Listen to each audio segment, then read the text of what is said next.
Suicide bomber kills at least 55 at Shiite mosque in Afghanistan.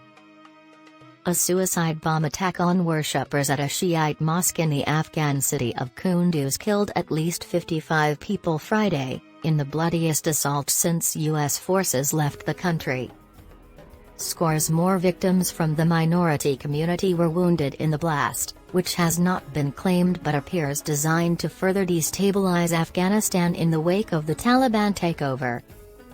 The extremist Islamic State group, bitter rivals of the Taliban, has repeatedly targeted Shiites in a bid to stir up sectarian violence in Sunni-majority Afghanistan. A medical source at the Kunduz Provincial Hospital said that 35 dead and more than 55 wounded had been taken there, while Doctors Without Borders (MSF) hospital said 20 were dead and scores more wounded. Mayshala Rohani, Director of Culture and Information in Kunduz for Afghanistan's new Taliban government, confirmed to AFP that the deadly incident was a suicide attack and that 46 people had died and 143 were wounded. Taliban spokesman Zabihullah Mujahid had earlier said an explosion took place in a mosque of our Shiite compatriots in Kunduz. Residents of Kunduz, the capital of a province of the same name, told AFP the blast hit a Shiite mosque during Friday prayers, the most important of the week for Muslims.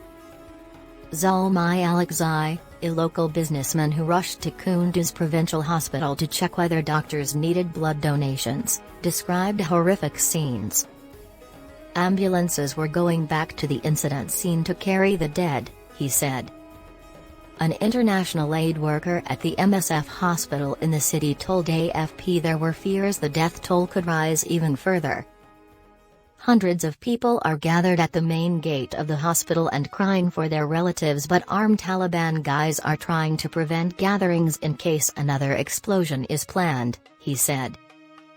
Graphic images shared on social media, which could not immediately be verified, showed several bloodied bodies lying on the floor. Pictures showed plumes of smoke rising into the air over Kunduz. A female teacher in Kunduz told AFP the blast happened near her house, and several of her neighbors were killed. It was a very terrifying incident, she said. Many of our neighbors have been killed and wounded. A 16-year-old neighbor was killed. They couldn't find half of his body. Another neighbor who was 24 was killed as well. Another video showed men shepherding people, including women and children, away from the scene. Frightened crowds thronged the streets.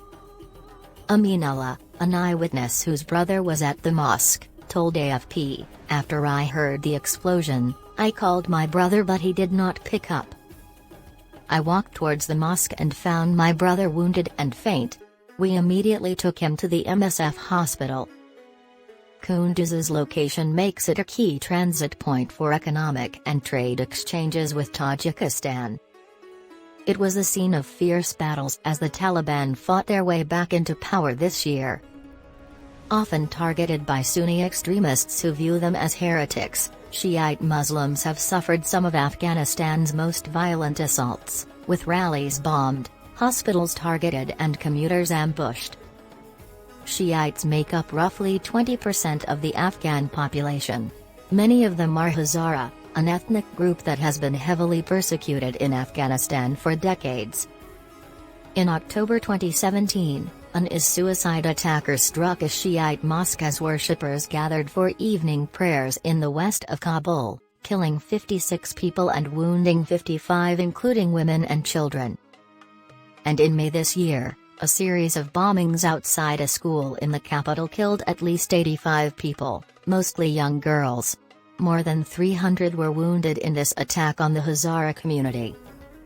The United Nations in Afghanistan said it was deeply concerned by reports of very high casualties in Friday's attack, calling it a deeply concerned by reports of very high casualties.